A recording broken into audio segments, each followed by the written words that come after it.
Hi everyone, welcome back to Revelations at the Table. The last time we met, we spoke about Jacob and Esau, episode 1, the birthright. Today we will be discussing episode 2, which covers the blessing in Genesis chapter 27. Okay,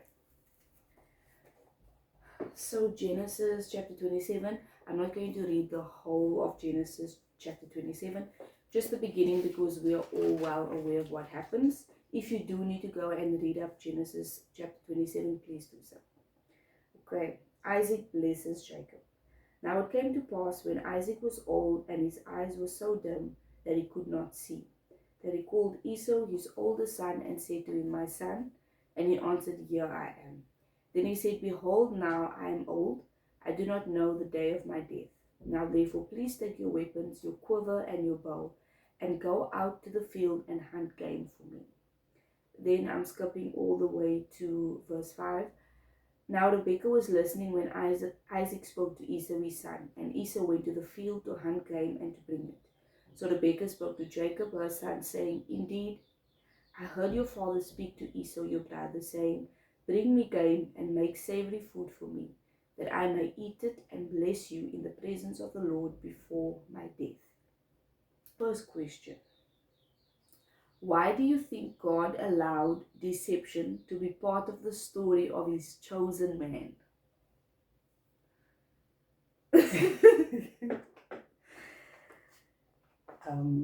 Ik dink dit is God se plan gewees. Okay, it was? Ja, om dinge vir Jacob in plek te sit. So his mother overhearing all of this and deceiving the father was part of God's plan, do you think? Well, sometimes what the enemy meant for evil, God will turn it into good. Okay. En ek weet wat bedoel jy toe jy sê toe sy het afgeluister, né? Yes. En toe sy vir hom het beïnvloed. Because sy wou hê dat Esau het klaar sy birthright afgegee, so het meen dat Jacob gaat nou inval. Hy klaar die open deur wat Jacob gegee om in te kom. So Jacob het nie nog die eerste keer Jacob het Esau dit aangebied. Maar die tweede keer het Esau dit vrylik gedoen met die hulp van sy mammy. Okay. So Isaac was physically blind, it says in the word. Do you think that blindness also represents spiritual blindness in the family? Isaac, die pa, of hy blind was. As praat oor wat spiritually blind was, dan ek hier terug kan. Yes. Ek dink ja, hy het dit acknowledge. Daar was 'n tyd wat hy by hom gekom het. Die is die stem klink soos Jacob sê vir hom. Hy in twee gevalle het hy opgemerk, man, die en hy sê, weet jy wat sê vir hom? Hy sê vir hom die is, hy het dan baie gou die plan gemaak.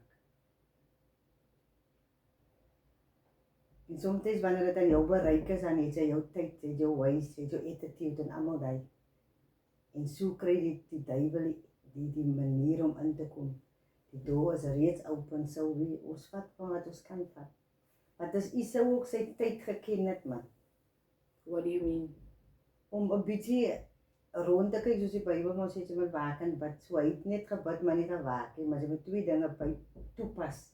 Waak en bid. Bid en waak, both sides. Why do you think Jacob went along with his mommy's plan?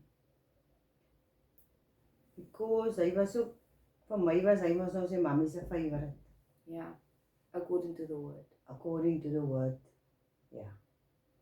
So, wat mammies, die opsie wat mammy gee, hy doen het, hy is klaar ingelaat in wat hy kan doen. Hy het klaar die birthright, hy is klaar nou as gecertificeer as hy is die oudste. Yes, doesn't that mean that it was only right? I think I asked this question in the previous episode. Don't we think that it was only right that he received the blessing for the firstborn? Because he now had the birthright, he was entitled to it. Ja. Nie dat hy entitled was nie. Dit was vir hom geoffer en hy het dit gevat. Maar die wat nou gebeur, wat hy vir hom wat hy gaan by die blessing wat sy mammy hom beïnvloed, Daai is ook dit gaan nou net aan die polisie het behoort aan hom nie. Want hy is nou in die posisie wat hy die oudste is, so hy might as well take the blessings ook. Okay. Because die deur is mos nou klaar ook. Do you think he was scared that God wouldn't bless him if he didn't act fast? Ek dink ek dink miskien hy kan, vir my is dit net dat hy kan nie gewag het. As hy tyd die sy whatever hy wil gedoen het 'n bietjie te lank gevat na sy sin. Maar in jou tyd is nie God se tyd nie. But don't you think that if the birthright was meant for Esau, Jacob would never have taken it?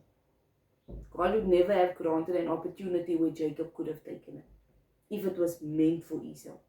Because if something is meant for you, they always say that if God has opened a door, no one can shut it. But so if it was meant for him, no one can take that away from him.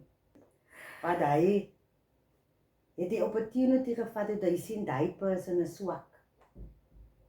Hoekom vra hy vir dit? If it was meant for him, if God has blessed you with something, right? Can someone take it away from you? If God has blessed, if the birthright was meant for Esau, why was there an opportunity for Jacob to take it? If it was meant for him, what if the birthright was meant all along for Jacob? Nou, hoe het Jacob die eerste toe uitgekom met die hom uit nie? Because that was not part of God's plan.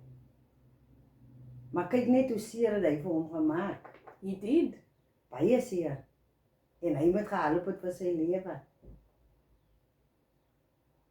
So, when Esau cried, was he sad about losing the blessing or sad that he didn't value it sooner? Hy kan spyt gewys het dat hy dit nie voor die tyd, maar hy was meer oor die blessing. Yes, he was, Yeah, because he still wanted a blessing Yes, afterwards. hy was oor worry van die oudste sy amp afgee nie. Hy was oor worry oor die blessing wat alles uitgemaak was vir hom, wat sy pa vir hom wil gegee het. But mommy, it wasn't meant for him anymore. Because he didn't, it wasn't. So quickly you can miss something. Yes. Soms kan jy dit mis wat jy sou gekry het. I think, if he didn't give the birthright over to Jacob, then he had every reason to be upset, because now the blessing was also taken away from him. The blessing that was meant for him if he had the birthright. But he no longer had it. He no longer had the birthright. That's just what I think. Ja, but kyk, jy gee wel jou birthright weg, want jy bly 20 en jy bly jonger as ek. Yes, but the benefits that come with the birthright. Yes.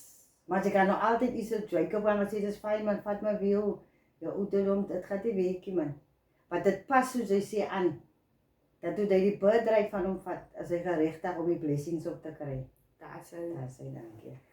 So, have you ever felt like someone took what was supposed to be yours? Ja, ek het 'n geval gehad wat ek wil gewys het, dat ek nie bekom nie. En ek voel net dit was so van my afgeneem. Wat is 'n pity dat jy dit nie weer terug kan kry nie. Ja, no. Yes, daai is nou net. Sy dink aanhou daaraan, so is om 'n aanhou daaraan dink van die mistake wat hy gemaak het. Yeah. Yes. Have you guys ever felt like something that was meant for you was taken away from you? Tell us all about it. Do you think, Mommy, that forgiveness would have helped Esau heal? Yes. Forgiveness sal. Maar daar was 'n tyd wat hulle ook daar was 'n versoening. Tell us about it. Toe hulle mekaar ontmoet op die pad. En toe hardloop Jacob na Esau toe en vra hom vergifnis. Hulle het versoening, maar ek sien dat toe hulle nou, hy was ook nie baie gemaklik Jacob met Esau nie. He was scared. Ja, hy was nog altyd vir die manne ook wat saam met Esau was. Maar daar was dat hulle versoening met mekaar gehad het. Maar hy was nog altyd so scary because vir die verlede wat hy hom ingetrek het. Do you think that you could forgive someone that has taken away something that was supposed to be yours? Ja, jy kan vergeet, maar Vergewe. jy kan vergewe, maar dit sal altyd in die mind wees, man. Okay. Weet jy hoe kry jy daai reg nie? Om daai gedeelte ook te vergeet nie. Jy moet mos vergeet en vergewe. Ja. And those are the questions for today. Thank you for joining us. We'll see you next time at Revelations at the Table.